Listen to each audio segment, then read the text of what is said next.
In this video, I'll share with you the two incredibly simple chord shapes that you probably already know that can turn your limited fretboard knowledge into simple and clear mastery across the neck. So stop allowing the fretboard to confuse you and learn these simple patterns. There are only two chord shapes that you need to know in order to understand and master intervals on the fretboard. And the coolest part is these chord shapes translate directly to your scale and arpeggio knowledge as well. So why is this important? Well, intervals are just sounds, but they are a fundamental aspect of understanding the guitar neck. Shapes on the guitar are a convenient way to turn a bit of geometric patterns into great sounding music. So if you're looking to play the guitar in a creative way, then you want to learn this info. The guitar lends itself to this approach, so we might as well jump in and fast track our knowledge. But why listen to me? Well, my name is Daniel Seraph and I'm a professional teacher and performer. I've taught over 25,000 guitar lessons to guitarists just like you. And I pride myself on demystifying complex guitar concepts and making them simple for you so you can start being creative on the guitar and playing better today. Let's jump into the lesson. This lesson will require you to already know a little bit about basic theory.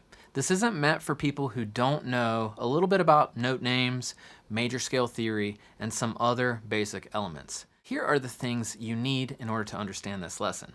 The major scale, and specifically being that it is built of 7 different notes. And it is formed by following a pattern of wholes and half steps, right? That's whole, whole, half, whole, whole, whole, half. Also known as 2 wholes, then a half, 3 wholes, then a half. And this forms our major scale. Let's say we're playing in the key of E major. Those intervals will translate into numbers in any particular key. 1, in this case, is E, whole step to 2, F sharp, whole step to 3, G sharp, a half step to 4, A, whole step to 5, which is B, a whole step to 6, which is C sharp, whole step to 7, which is D sharp, and a half step back to 1, which is back to E. So I just played these in the key of E major, but of course they will work this way in any major key. So having an understanding of these basic intervals and the number system is going to allow you to understand this lesson in a deep way. If this doesn't make sense to you, I'd recommend checking out my quick 12-minute lesson on music theory and get that together first. I'll make sure to post that down in the description.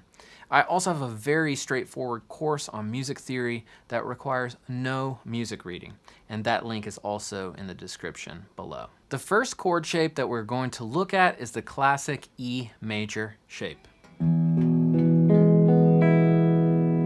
Now, knowing the E major scale, like I just talked about, and applying it to this chord, we're gonna get the interval numbers as we play the chord. We've got a 1 on the 6th string, a 5 on the 5th, a 1 on that D string, a 3 on the G, a 5 on the B string, and a 1 on the high E string.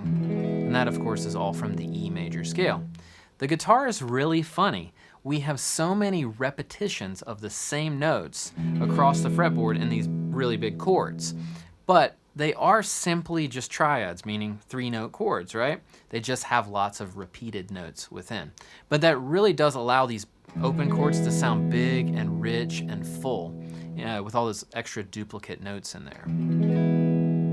So if we turn this chord shape into a movable bar chord, the best part about looking at it as numbers is that they all move perfectly with this shape. Like say if I move this up to G. Now the chord is in G, and I have 1, 5, 1, 3, 5, 1. And that would be the case anywhere I move it. So many systems like Caged will walk you through these different chord shapes up and down the neck, from the headstock towards the body and back. But today I want to show you something interesting that's going to bring a ton of clarity to intervals and how you see across the fretboard this way.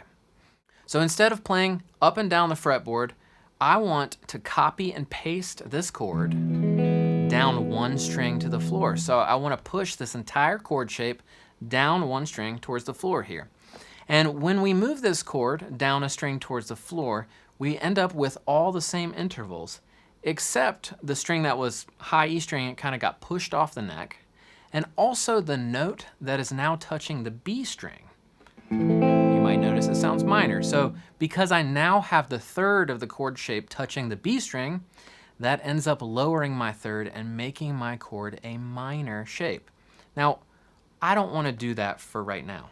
So let's compensate for the B string and bring this note up 1/2 step. I now have an A-shaped chord. And I built that by literally just copying and pasting the E shape down and adjusting for the B string. So if we look at this chord, it has the exact same interval structure as the E-shaped chord, minus the note that was on the first string because we essentially pushed it off the neck. So let's look at that interval structure. So we're not playing the low E because that's not played. We have the intervals laid out as follows: root on the A, fifth on the D, root on the G, third on the B, and fifth on the high E. And of course, just like with the E shape, we can move everything up the neck equally and our intervals stay the same. So that's still, if I move it up to C at the 3rd fret, I still have 1, 5, 1, 3, 5, right? So those intervals move equally as well. Let's try this idea one more time, pushing the chord one more string down to the floor. So if I play it like this will give us a wacky little sounding shape. Very pretty.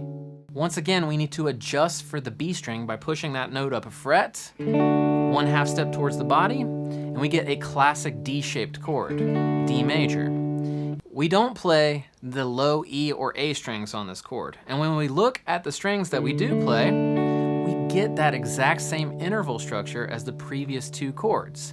We get the root on the D, the 5th on the G, the root on the B, and the 3rd on the high E string. And then, just like the rest, if we move everything up equally in this slightly awkward D-shaped chord, we of course keep the same intervals, giving us a great movable D shape. And that's gonna be 1, 5, 1, 3. Now, this is a stretchy chord and some people prefer not to play it. That's totally cool. You can just use it for visualization rather than actually playing it. I personally love to play it, but a lot of folks find the chord kind of hard to play. So you can just play parts of it or use it more conceptually to see the fretboard and the intervals. So these 3 chord shapes are actually all derived from the basic E shape.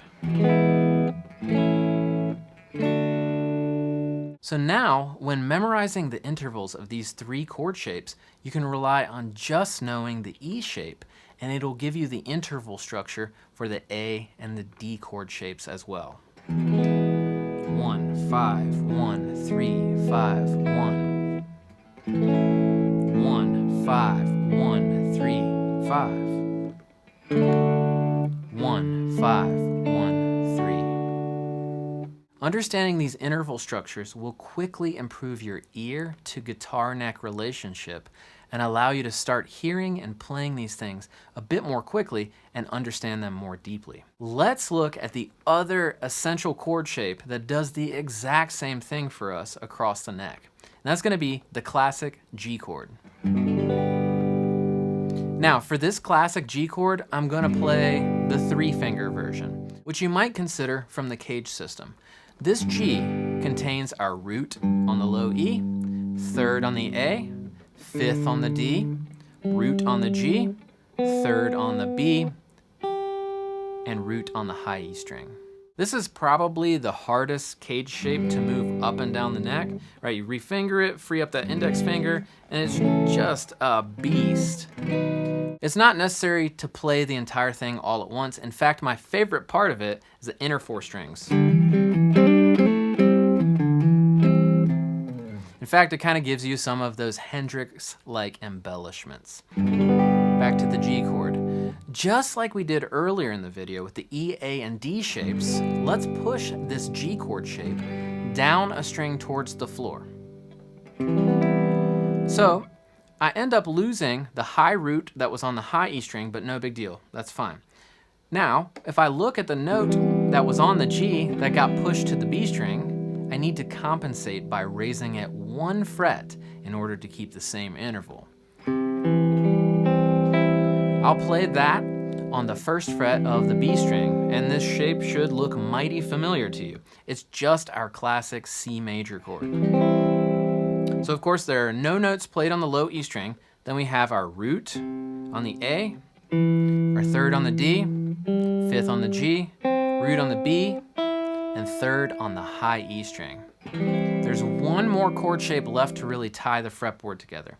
And we will take this C-shaped chord and move it down 1 more string towards the floor. So if we leave it like that, at first the notes that is touching the B string turns into this, right?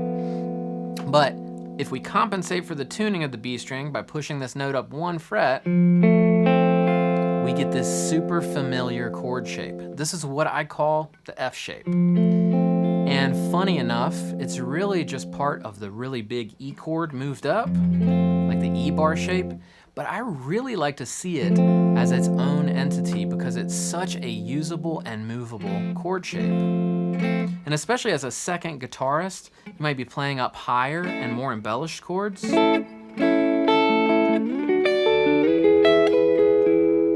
So let's look at these intervals. There are no notes on the E or the A string, and we have the root on the D string, 3rd on the G, 5th on the B, and root on the high E string. Now that you've learned how to see the connection between each of these classic chords across the neck, watch this video next to turn your cage scale shapes into music rather than scaly sounding guitar solos.